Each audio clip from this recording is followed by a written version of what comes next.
When somebody's here temporarily, especially if they're not working, they can impose a huge burden without the revenues to go along with it. We had some confidence that the federal government was going to continue running the immigration system the way they had historically for 40 years, where they put a focus on those who can either speak English or French, as well as somebody who has the skills and the education so that they can get a job and fit in and then ultimately move on to permanent status. And that didn't happen.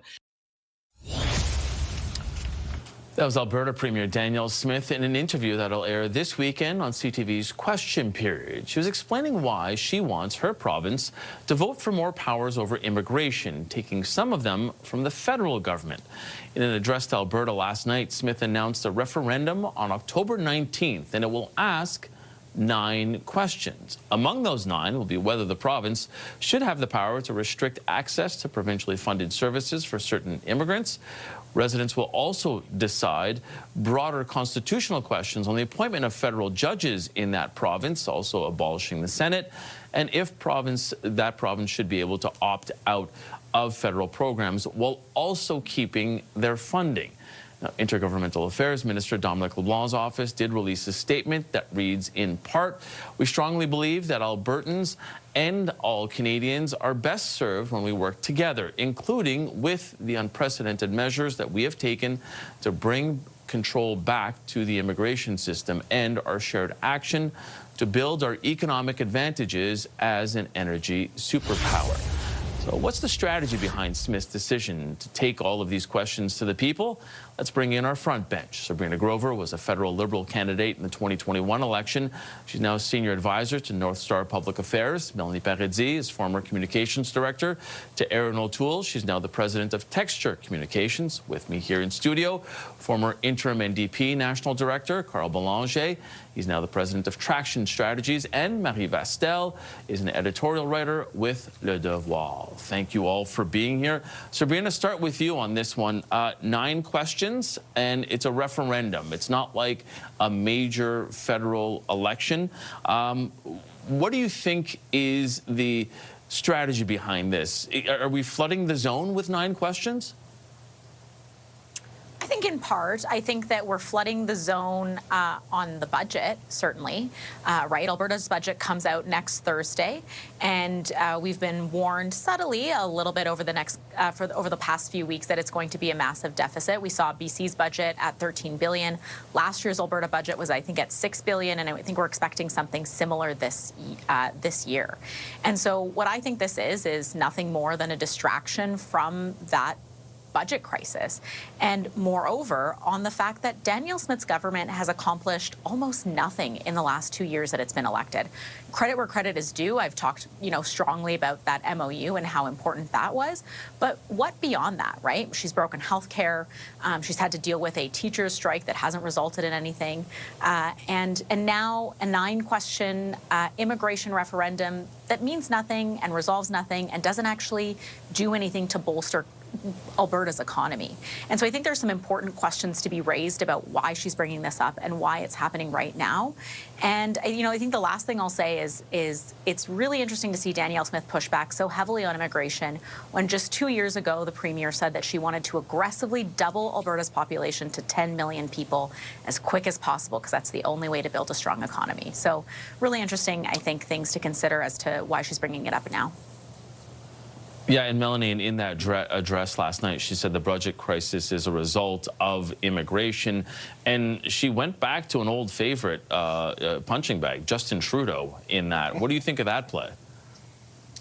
Well, look, for 10 years almost, Justin Trudeau left the door wide open on immigration. We had record numbers, and even in the statement from the federal government responding to this today, they acknowledge that it was out of control because they're talking about trying to bring control back to the immigration system. Mm-hmm.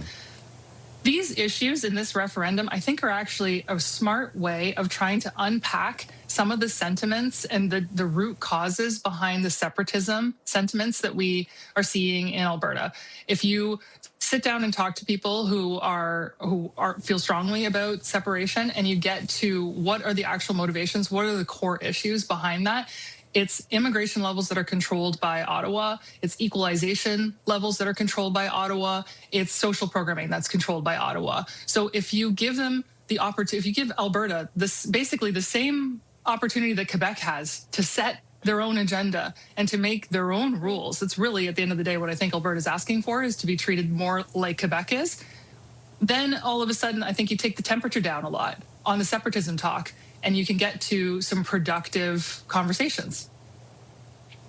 Marie's not feeling that. No, and I agree with Mélanie that it's a way to look like she's acting on root causes of some of those feelings. Right. And that might be politically astute, sure, I'll give her that. But I do think when you give people the perspective of change, you create an expectation. You create an expectation that something will come out of this referendum if they say they want X, Y, and Z change.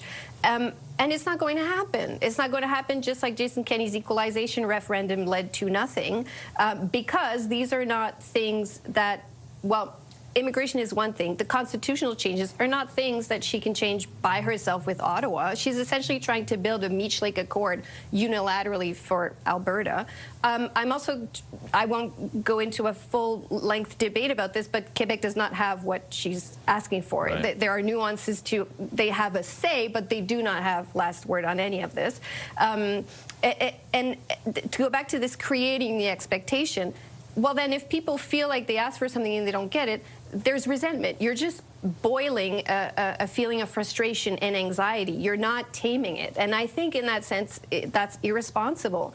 On the immigration stuff, I'm pretty sure it's unconstitutional because hyper-conservatives tried to do the same thing for refugee claimants to claw back access to health care. Right. And the federal court said it was unconstitutional. Abolishing the Senate, you cannot do without unanimous consent of the federal government and all provinces. So it's just a lot of things that, yeah, people may want to be consulted about and have their say, but it's not going to happen. And in that sense, I don't see how this leads to any appeasement or any resolution, really. So, Carl, to Marie's point, is this essentially tapping into that negative sentiment of separation and, in essence, trying to stir it up? Or is it, as you know, a couple others have suggested, maybe kind of trying to diffuse it by putting these questions out there and saying, okay, you're being consulted, but separation's not on the ballot? Not on the ballot yet, because the process is ongoing, and she started that process. Yeah. Let's remember. So I think she's trying to drown that issue amongst a slew of other issues. But let's be very clear.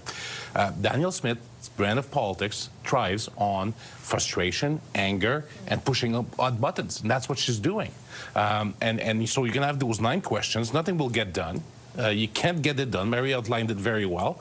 And then you're going to be upset. And then you're going to, you know, fan the flames of anger in Alberta and maybe even help the separatist movement, like you did, to try to get your way with the federal government. That's what she did.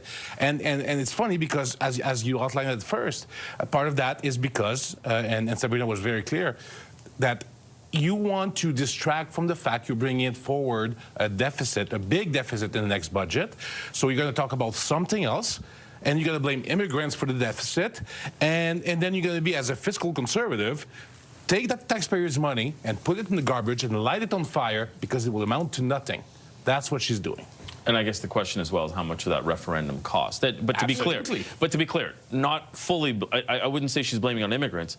She very clearly blamed it on Justin. It was on Justin Trudeau. But that's what people hear, though, right? Yeah. So it's immigration. We don't have enough hospital space. It's immigration because we don't have enough school space. It's been tried elsewhere. I mean, certainly in Quebec, it's been used by the CAQ government, and it's a recipe that is dangerous, in my opinion, because it pits people against each other. It's also people's lives. It's their future if you don't have access to education. It's their literal lives if they don't have access to health care. Yeah. Okay, we're going to have to leave it there because I think somewhere in this globe, not Katy Perry, geez, Justin Trudeau's ears are ringing. Wow, caught myself, but I didn't.